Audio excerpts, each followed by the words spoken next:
Welcome. We are Anna and John from Video Podcast Nation. And you've joined us for the deep dive. Yep, this is where we sift through a whole stack of info and try to pull out the really interesting, useful bits for you. Today, we're getting into how high net worth individuals invest their money.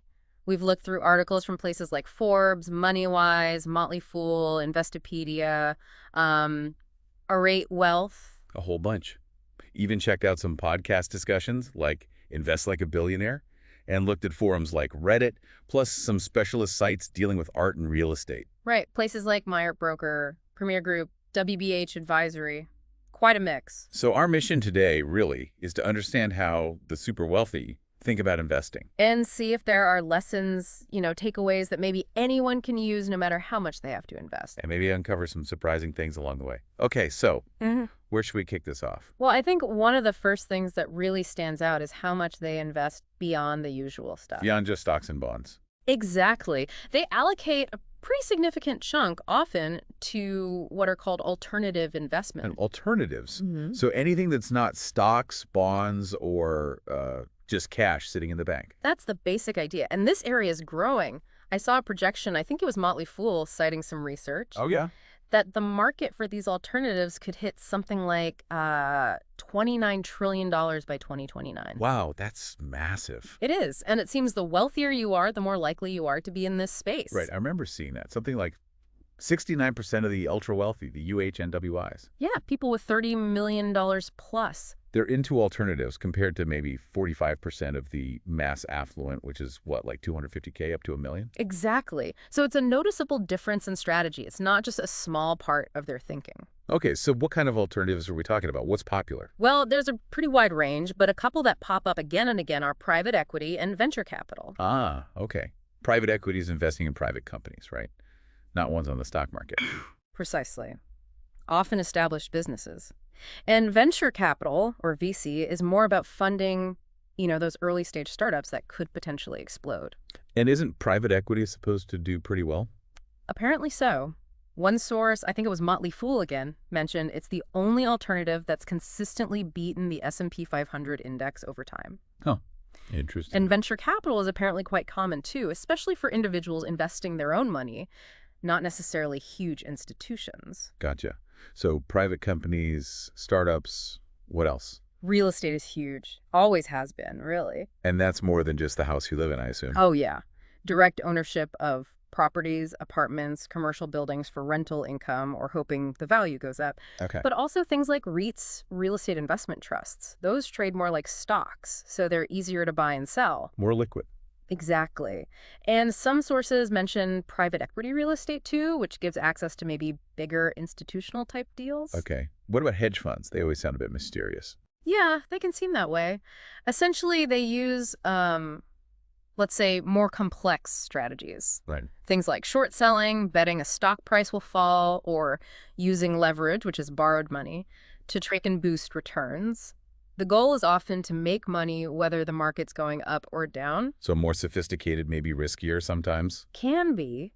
Definitely requires expertise.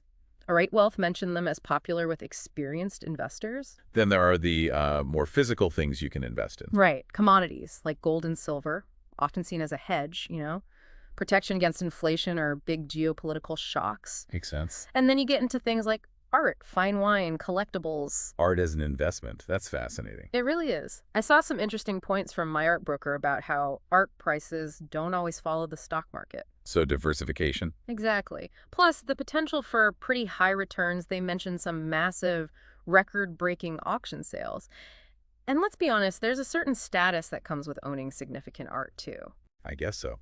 It's kind of wild thinking of a painting as part of a serious investment portfolio. It is, but it really underlines this whole theme of diversification for the wealthy. It's not just stocks and bonds. It's different types of assets, different parts of the world, different investment styles. But I think I saw a warning somewhere, too. Like, don't diversify too much. Yeah, that was in Forbes, I believe. A caution against over-diversification, where you spread yourself so thin it might actually drag down your overall potential return. Needs to be thoughtful. So it's not just what they buy, it's the whole mindset, the strategy behind it. Absolutely. A really key element seems to be thinking long-term, like really long-term. Generations, not just next quarter. Exactly. Building lasting wealth. MoneyWise talked about that. They also mentioned something interesting about access, Yeah. how some platforms, like one called Arta Finance, are trying to make those exclusive private deals, the ones that used to need millions just to get in the door, more accessible with lower minimum investments. So democratizing it a bit. Kind of, yeah. Which ties into another point, the importance of knowledge. Knowing what you're doing. Right. There was a great quote attributed to Charlie Munger about how the real advantage comes from having extra knowledge in certain areas and investing based on that, not just spreading bets randomly. Makes sense. You need an edge. And Fund Society noted how much value these investors place on getting good advice from qualified managers. And then maybe learning from each other, too. Definitely. The idea of investor communities sharing insights came up. And then there's the really practical stuff like taxes. Oh, yeah. Can't forget taxes. Crucial for preserving wealth, using things like trusts, revocable trusts, life insurance trusts, and just really understanding how different investments are taxed. That was highlighted by WBH Advisory and Glenmead. And protecting the assets once they're built. Yes, asset protection. Strategies like offshore trusts, private foundations, using banks in different countries, things to shield wealth from potential creditors or lawsuits. Citizen X touched on that. It sounds incredibly thorough, much more than just picking stocks. It really is. And another big piece is trying to keep emotion out of it. Not panic selling or buying into hype. Exactly. Avoiding that classic trap of buying high because everyone else is and selling low when things look scary. Discipline and objectivity are key. And planning for the inevitable, right? Estate planning. Absolutely critical. Having a solid plan to pass wealth on smoothly, avoid huge tax bills or, family fighting over everything after you're gone. I read that simple mistakes happen there, too, like forgetting to name backup beneficiaries. Yeah, private wealth asset management mentioned things like that. Forgetting powers of attorney, too. Basic but crucial details. It feels like we keep coming back to real estate, though. It seems foundational. It really does seem to be a cornerstone. Premier Group emphasized its role for stability and growth potential. And there are different ways to do it, as you said. Direct ownership, REITs. Private equity real estate, even partnerships that might generate passive income. It's a versatile asset class for them. Okay, so if I had to boil down my big takeaway, it's probably that wealthy investors cast a much wider net than most people realize. They're looking way beyond the stock market into private companies, real estate, even collectibles like art. Trying to find returns, yes, but also assets that zig when the market zags, reduce that correlation.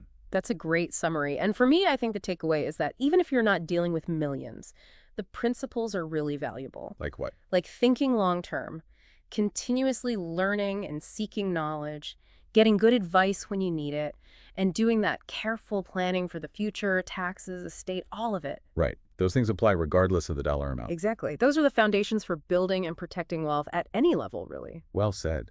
Well, if you found this deep dive into how the wealthy investing useful or interesting, definitely subscribe so you don't miss our next one. yeah, and please do leave us some feedback or a comment. We'd love to know what you thought about this exploration.